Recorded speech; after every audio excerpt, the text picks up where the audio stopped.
Tahukah teman-teman, kopi adalah salah satu minuman terfavorit yang diminum oleh orang di dunia. Hampir 2 miliar cangkir kopi diminum oleh orang di dunia.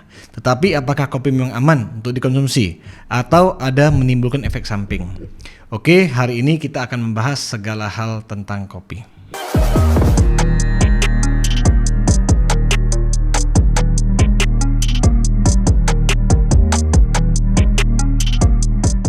Oke, welcome back to Tanya Dr. Amar Channel. Hari ini kita akan membahas minuman yang paling disukai oleh penduduk di dunia, termasuk juga Indonesia, apalagi yang generasi-generasi muda ya, minuman kopi.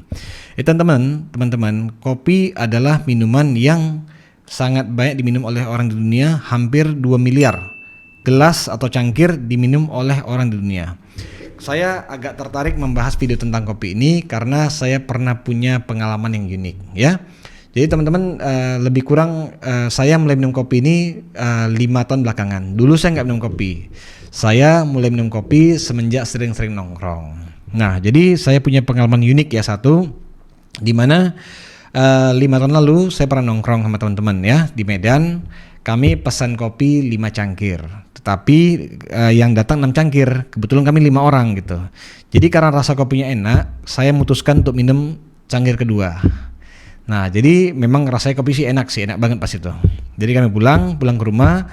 Sampai di rumah tuh teman-teman lebih kurang pukul 10 malam ya, 10 malam. Terus saya beres-beres, jam 11 saya berusaha untuk tidur seperti biasa. Tetapi dari jam 11 sampai jam 5, jam 6 pagi, saya tuh terasa segar banget. Segar, rasanya pikiran tuh kreatif banget dan sulit tidur.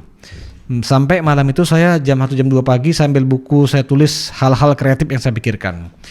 Jadi dari situ saya belajar bahwa kopi itu memiliki efek yang positif, bisa membuat terjaga dan semangat. Jadi teman-teman, sejarah kopi kalau kita ingat-ingat, itu kopi itu sendiri ditemukan pertama kali abad ke-9 secara tidak sengaja oleh seorang pengembala kambing yang bernama Kaldi. Jadi Kaldi ini memperhatikan kambing-kambingnya pada saat memakan buah ceri berwarna merah yang kita kenal dengan sekarang kopi ya. Kambing-kambing itu lebih aktif, lebih gesit dibanding biasa.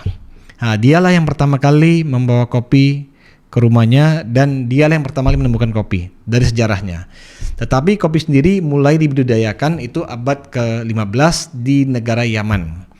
Terus mulailah kopi menyebar ke negara-negara Arab. Kopi sendiri mulai masuk ke Eropa abad ke-17 pertama kali ke negara Italia. Awalnya kopi sempat ditolak di Italia, tapi belakangan diterima. Dari situ mulailah kopi mulai menyebar ke kota-kota besar di dunia seperti London, Paris. Dan kopi juga masuk ke Indonesia abad ke-17-18 dibawa oleh pemerintahan Belanda ya.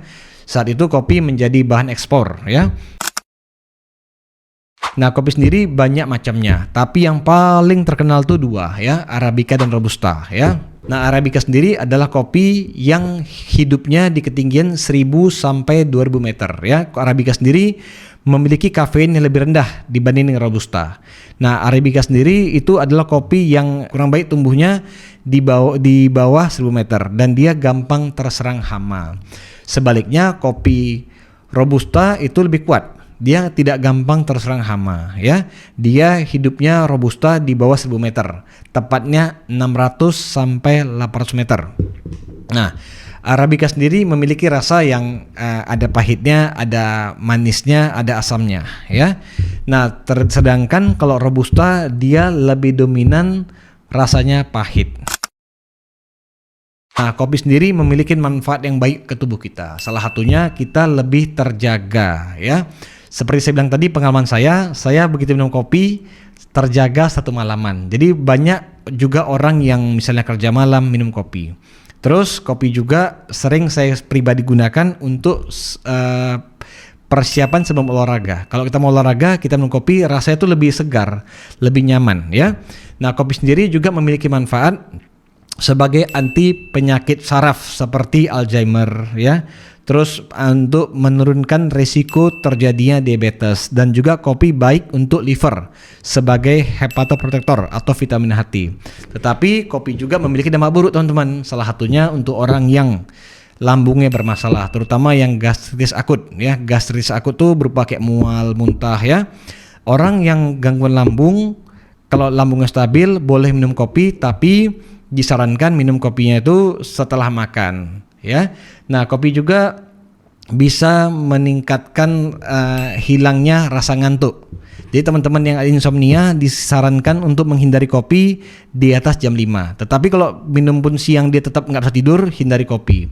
Kopi juga tidak disarankan pada orang-orang dengan gangguan irama jantung atau jantung bengkak ya. Kalaupun jantung bengkak meminum kopi boleh, tetapi atas persetujuan dokter ya. Nah, teman-teman, kopi sendiri itu bagusnya diminum kalau bisa tanpa gula dan creamer.